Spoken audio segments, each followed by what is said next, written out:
Ravens Nation, welcome back to another episode of Flock Talk. We have a jam-packed video for you today as we cover all of the breaking stories coming out of Baltimore, including Jadeveon Clowney possibly joining the Ravens and what that would mean for them.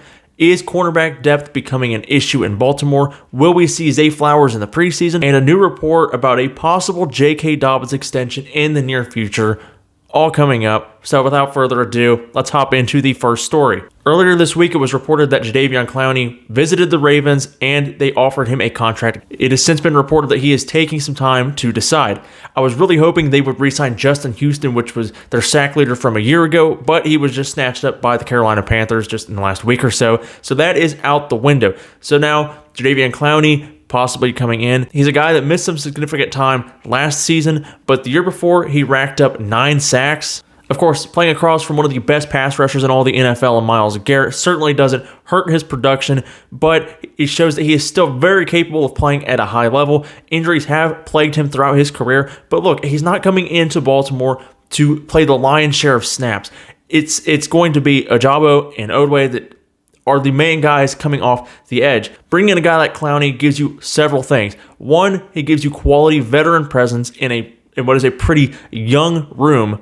And two, it gives you quality depth and keeps your pass rushers fresh, which is very, very valuable, especially as you get deeper in the season. Being able to have quality substitutions for Ajabo and Odway without a major talent fall off is going to be invaluable. I'm definitely rooting for him to sign and join this Ravens defense that I firmly believe will return to a top 5 form this season. On to our next story. Coach John Harbaugh was asked who we will see in their first preseason game against the Eagles. This goes without saying, but we won't see any established starters like Lamar, Odell, etc. Obviously not worth the risk to go out there for a meaningless game and jeopardize the season. So obviously that we're not going to see those. But he was specifically asked about Zay Flowers if we will see him. And this is what Coach Harbaugh had to say. It's a possibility. We would like to see him out there in terms of just having a sense of the game before the first regular season game. We'll have to wait and see how healthy he is and where we're at. Selfishly, I really want to see Zay play just to see that burst that everyone keeps talking about in training camp. Of course, he won't be playing against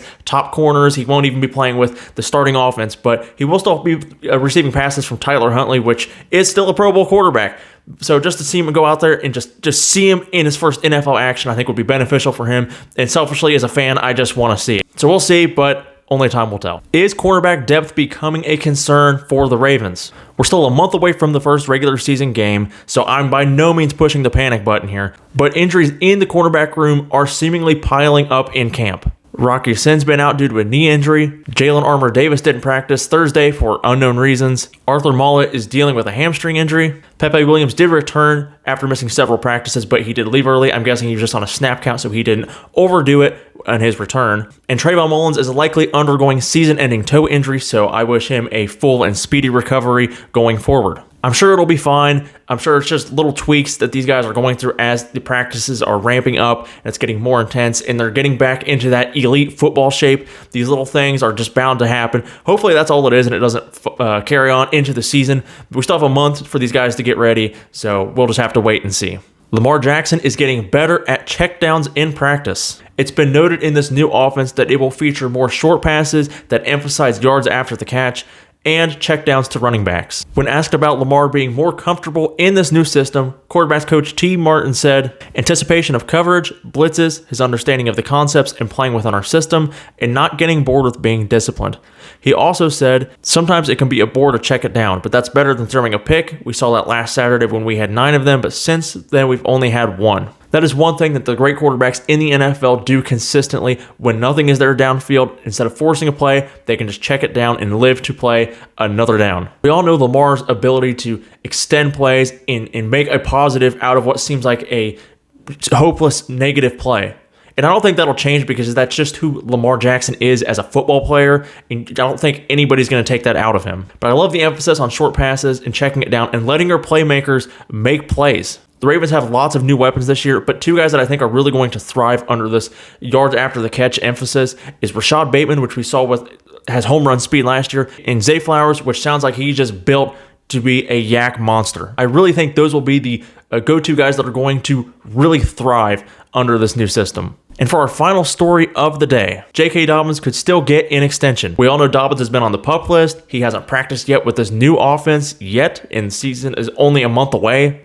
Coach Harbaugh has said recently that they've talked to him, and he expects him back soon, but it's up to J.K., which leads me to believe that this is more of a contract dispute rather than a serious injury issue. I really didn't think an extension would be on the table until maybe after the season, but it was reported by Ian Rappaport on the Pat McAfee show that there have been some discussions of a long-term contract in Baltimore. He also said about Dobbins' injury, and I quote, "It seems like the kind of injury that would be probably okay if he ended up with a contract extension," which kind of just confirms what I thought all along.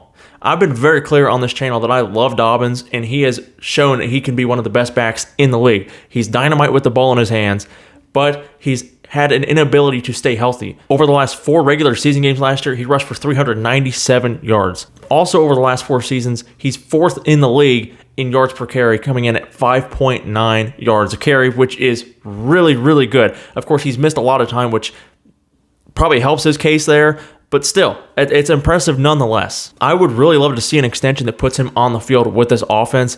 Imagine all the weapons, and Gus Edwards is great, don't get me wrong, but Dobbins is just something different with the ball in his hands. And you know who would benefit to this increase in running backs getting the ball out of the backfield?